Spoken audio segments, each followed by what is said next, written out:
Hi, I'm Dr. Ellen K. Gehrke, and I'll be your professor for the PowerPoint of the organizational behavior class. Today we're going to start with Chapter 1, which really looks at the overview to organizational behavior, and we'll be going through the different PowerPoint slides to help you match up with what's going on with the book and to clarify any particular points and highlight some of the things that are more relevant for you to know about learning the whole field of organizational behavior. So let's find out what organizational behavior even means. First of all, as you see from the PowerPoint, that organizational behavior is really studying the interaction between individuals and groups in organizational settings. The whole point of this book and your studies in this particular class will be to look at how that interaction takes place and how we can achieve organizational effectiveness through working with individuals in groups and teams. So we do have some learning objectives for this particular chapter. The first one is we even have to understand what it means to look at what organizational behavior is. There's a couple of concepts that we'll need to review, such as the contingency approach. We're going to look at workplace behaviors. We will be trying throughout the class to look at sort of a global context. Some of you that are doing this course will be studying from other countries, and there is primarily a US-based influence in the textbook, but we'll also be taking a global context. We're going to be comparing the goals and systems and different approaches to how we can achieve organizational effectiveness. So that's one of our learning outcomes. And we also want to look at different forces in the environment that cause organizations to make changes, that they don't exist in a closed system, that they're tied in with the external environment. Okay. As you know, things have really changed a lot. Many of you are different ages and have had different experiences in life. Some of you are just going back to school, and some of you are have been out in the workforce and maybe getting a degree now to kind of study. So we've seen organizations really change in the past 50 years, and managers are needing multiple skills. They need to adapt and be flexible. We can't have the same old management style, and that's a lot of what we're going to talk about, of different ways that you can not be a cookie cutter type of manager, but so that you can learn ways that you can be more effective in managing people within the context of organization. As you know, the U.S. tends to be more production oriented. It's one of the first countries that really started making the study of business an academic endeavor, and so they've had a lot more time to do research and look at sound management practices, how they do effective planning, particularly strategic planning, and also look at methods and approaches and different management styles that might be effective. We want to look at one of the things you want to develop, and there is a leadership course in your program, but how we manage people effectively. How do we keep people in the organization so that they can have a good standard of living? How we can also have an organization that is a responsible citizen within the community and is responsible for a good quality of life for all citizens. What is an organization? Well, it's not a live being, and sometimes we talk about organizations as if they were. But an organization is almost somewhat like a group. You have to have at least two people to make up an organization. And they have to be working to find some sort of common goal, like whether they're going to sell a product or a service or make something or interact with somebody. And so you will see just about any kind of group of people be called an organization. When we look at the study of organizations, we're focusing on the individuals within that initially. In this book, we'll be talking about individuals, groups, and the whole organizational structure. But we want to look at what are the differences in perceptions and values of people, what capabilities do they have for learning, and as they go along, what actions do they take to make the organization effective. When we look at people in organizations, we're looking at productivity, we're looking at customer satisfaction, and we're looking at how we make an organization stand out competitively among it in its environment. In the course that we have, we're going to be looking at all different elements in organizational behavior, from psychology, sociology, political science, and a lot of cultural anthropology. As you're studying and you're making highlights in your textbook, there's some key points that I want you to pay attention to. So what I would particularly like you to look at is how behavior occurs in organizations. It'll start at individual, and part of the book will talk about your own individual assessment. You really have to know yourself to be effective in an organization, either as a worker or as a manager. how you interact in groups and teams and how that plays out at the organizational level. Organizational behavior does have a lot of principles, models, theories that we'll be covering. That is primarily based in what we call a humanistic, concern for the person, and yet task-oriented. What's the performance outcome? We do want to have a high-performing organization. We are looking at it in the context of the external environment and how the organization behaves. And there are some scientific studies that we look at, and we'll see that in some of the different ways when we look at power, when we look at leadership, when we look at structure. And when we look at organizational behavior, it's not just theory-based. There's a lot of application associated with it. So effectively, any organization rests on human behavior. We don't, without people, organizations don't exist. I know we're very technology-oriented these days, but it's still people that make things work. Each person has their own unique perceptions. They have different life experiences that they bring. And they come from different backgrounds, they have attitudes, they have different things that they want to accomplish in life, different ways that they want to live, different ways that they learn, and that's the kinds of things we have to consider when we're looking at organizations. As I said earlier, the workforce today doesn't look or act at all like the workforce we had 20 years ago. The internet and the global environment has really changed how organizations need to be more efficient and effective by working with people. Many of you have probably already had jobs in organizations, and organizations are really social systems. They have, just like your families and your communities, there's power, there's authority, there's status with them. We have how groups work impact organizational performance. And we really take a look at how the dynamics occur in social systems of how organizations can perform. So one of the things that we're going to talk about is the contingency approach to management. And something that you should be aware of, particularly if you're just kind of entering and learning new things about organizational behavior, is there's not one best way to manage. And if you've been in an organization before, you know that some people are more effective than others at this. And so we'll be looking at ways that we can figure would be the most effective outcome. We need to look at how the different management styles and the groups perform, and that's something that we'll be talking about as we proceed in the class. It's important in organizations to know that there's a system, and we have structures. We have organizational structures. There's reasons that we have departments and organizations. We have processes that make the systems and structures work, and we have the behavior that helps make those systems effective.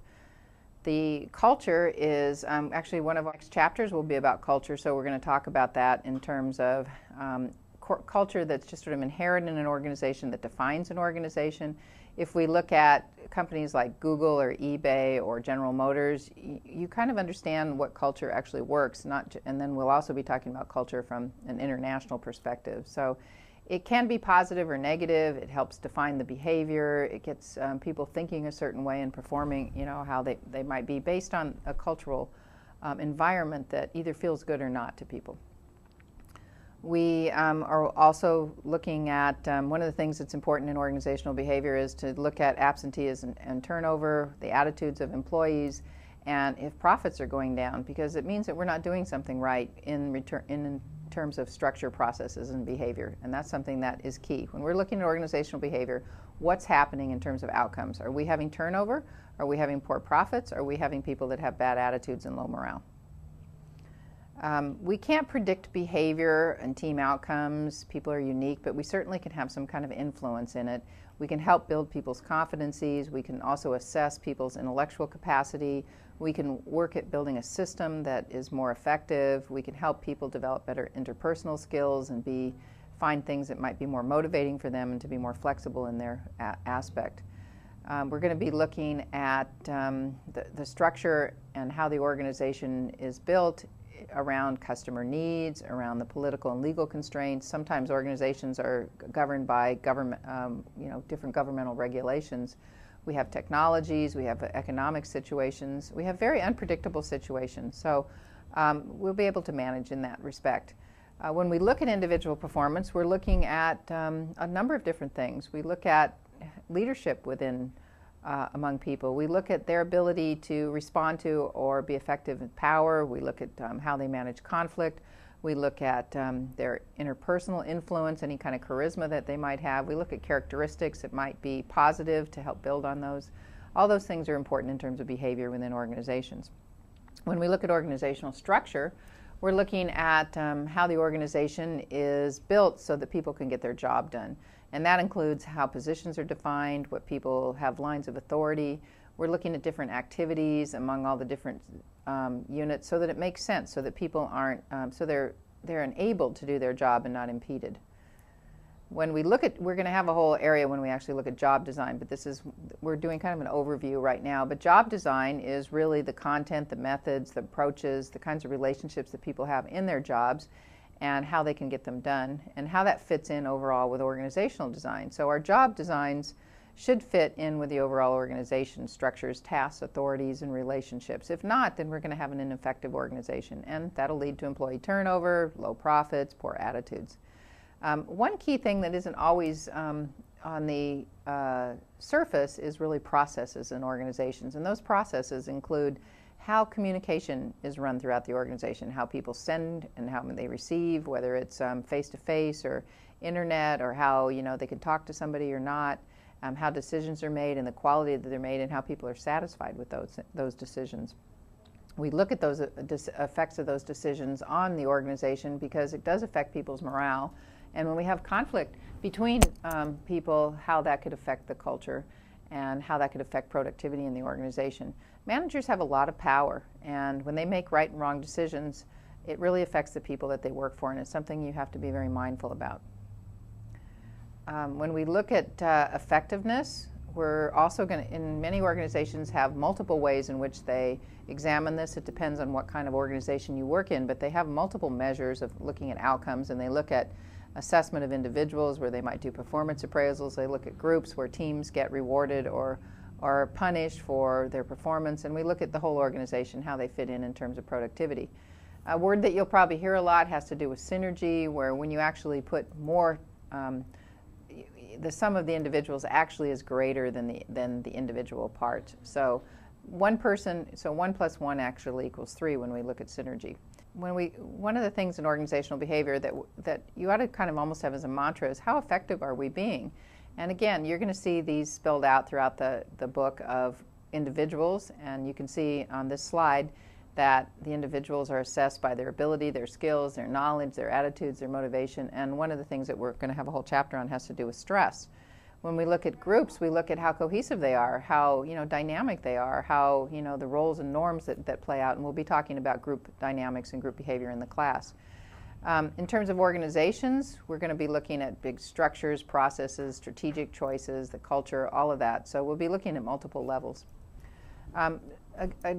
One of the things you're going to read about in your book has to do with a gentleman by the name of Henry Mintzberg, and he did research back in the 60s and 70s that has kind of stayed with us today that looks at the nature of managerial work, and he looks at it at all levels, and we're going to talk a little bit about that, interpersonal, decision, information, and he looked at how managers spend their time and what they do and how they make decisions and how specialized people are and what goes on with that kind of stuff.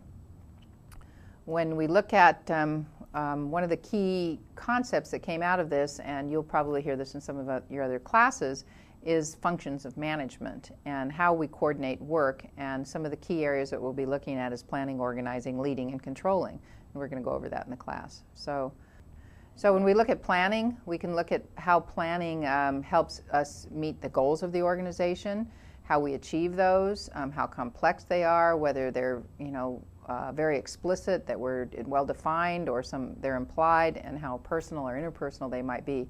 Planning is a very important function, and oftentimes it's done at the senior levels of the organization, and it kind of should involve everyone, but it's usually an upper-level task. When we look at effectiveness, we look at job responsibilities, we look at how they're grouped into specific departments. That's organizing, so we have planning, organizing, and how are our structures and systems organized.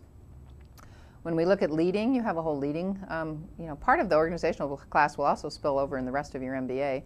When we look at leading and how we manage day-to-day and overall contact with individuals and groups, and how we actually get work done, and how we motivate others successfully. When we look at controlling, so planning, organizing, leading, controlling has to do with some of the financial aspects, some of the outcome assessment, how we look at where we place workers, how we inspect our systems, and the finances of the organization. So when we look at overall approaches to effectiveness, we're going to go over some things that have to do with whether we have a goal approach, a systems approach, or a stakeholder approach. And many organizations use all of them. The goal approach usually has what if you've been in an organization before, they call management by objective. So they kind of say, what do we want to achieve? And then we work purposely towards those goals. The problem with this is sometimes the goals may be in conflict with what's going on. They may be difficult to get consensus, and sometimes they could even be harder to measure. Systems theory is very popular. You'll hear that in your organizational settings and how we actually have relationships going on, whether they're conceptual, concrete, or abstract. When we look at systems theory, we look at key concepts of it. So we actually look at the organization within a larger context. We look at how all the pieces of the organization fit together. We look at how we get feedback, and so that we can, when we get feedback, how we can look at some of the contingencies of where we can actually make some different decisions to maybe have it work better. When we're looking at organizations, we really look at inputs and outputs, and those include, the inputs range from what people do and what our equipment and technologies are able to do in our resources. And we have to have, the organization has to survive. I mean, we look at the whole cycle of what we're putting in and out, and now we're having to pay more attention to some environmental concerns in terms of input and output and how we're using resources. The third area that we look at in terms of overall organizational effectiveness is the stakeholder approach. And so who has an interest in our organization? We're looking for some kind of balance. And so we have a lot of expectations that come from some of our some of our staff, some of our workers, and then some of our customers, and how they all might help us, how they might influence the organizational decision making. One of the other things that's important in looking at organizational behavior is how organizations adapt and change. And there's different ways of looking at that. We'll be talking about organizational change in other chapters, but a lot of that has to do with looking at power, achievement, motivation. Managers who are able to establish direction and align people and inspire them are important in the change factor. And change management is a big area that we'll be looking at in the course. Again, we just look at the whole, managers are really responsible for the planning, organizing, leading, and controlling. Managerial work. We get back to Mintzberg here when he talks about task and authority relationships and the structures that are involved in the organization. These are some of the major factors that you as a manager will face in terms of how do I deal with if I have a task and if I have a conflict in authority.